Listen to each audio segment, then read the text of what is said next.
Gaur 21, mende berriak dakarkigun etorkizuna irudikatzeko lurraldea. Gaur 21, Eusko Ikaskuntzak eta Euskadi Irratiak elkarlanean ekoiztutako saioa. Kalean, hedabideetan, lagun artean naiz familian, gure elkarrizketetan ohiko hizpide bihurtu da krisia. Mota eta kolore guztietakoak ditugu gainera. Ekonomikoa, energetikoa, baloreen gaineko krisia. Adituek diotenez, Europako ongizate eredua bera ere ez dabil sasoirik onenean. 70. hamarkadatik hona, demografia, familia eredua eta ekoizpen eredua aldatu egin dira. Eta oraindik garai bateko moldekin gabiltza. Joseba Zalakain, SIZ dokumentazio eta ikerketa zentroko zuzendariaren aburuz, emakumearen rol aldaketa izan da aldagairik garrantzitsuena honetan guztian. Emakumezkoak nola txertatu diren lan merkatuan eta nola ja gaur ez diren lehen egiten zituzten funtzioak ja gaur ezin dituzte egin, da gainera askotan ere nahi dute beste ibilbide profesional batzuk eta beste etxeko lanen beste banaketa bat, eta hori izan da benetako aldaketa oso kontutan hartu behar dena. Euskal Herriari erreparatzen badiogu, 3 ongizate eredu ditugu. Ipar Euskal Herrikoa, EAEkoa eta Nafarroakoa. Eredu bakoitzak tokian tokiko beharrei erantzuten die, kontzeptu, eskumen eta politika zehatzak aurrera eramanez. Baina zertan dira zehazki desberdinak hegoaldeko zein iparraldeko ongizate ereduak. Jean-Jacques Materola, Euskal Hirigune Elkargoko gizarte ekintza eta elkartasun zuzendariarentzat erakundetan dago lehen aldea. Sozial gaiak partituak direla, Frantziako estatuaren, departamentu kontseiluaren eta tokiko herriren, izan eta herriak, herri txikiak edo hirigune elkargo artean. Eta bertze bigarren desberdina ikusten dutana da sozial ekonomiaren buruz.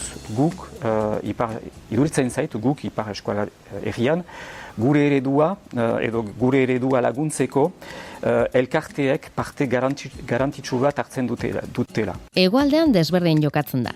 Eredu vertikala alde batera utzi eta eragile eta agente anitzek parte hartzen duten. Eta horrek ere ematen digu arazoa, ze azkenean agian gauza vertikalegiak ez dute funtzionatzen, baina agian agente gehiegi elkarrekin adostu behar dutenean ere gauzak zaila dira. Ez orduan nik uste zentzu horretan oso ezberdina dela. Administrazio publikoaren eragina gizarte politiketan desberdina da, eta horrek eragin zuzena du gure ongizatean.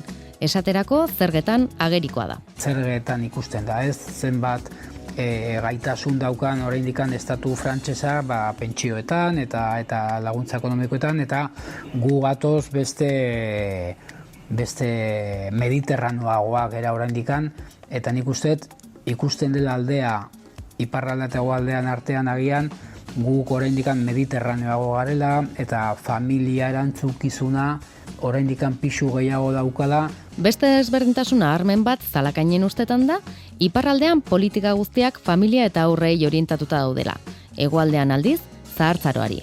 Pentsioetan gastatzen dugu diru asko, adineko pertsonetan gastatzen dugu diru asko, eta nik uste Frantzia hasieratik, Frantzia osoan, familia eta haurtzaro politikak askoraz ere indartxo, eta hori demografian ere ikusten da. 3 milioi pasabiztanle ditu Euskal Herriak, eta 21.000 kilometro kuadroko azalera.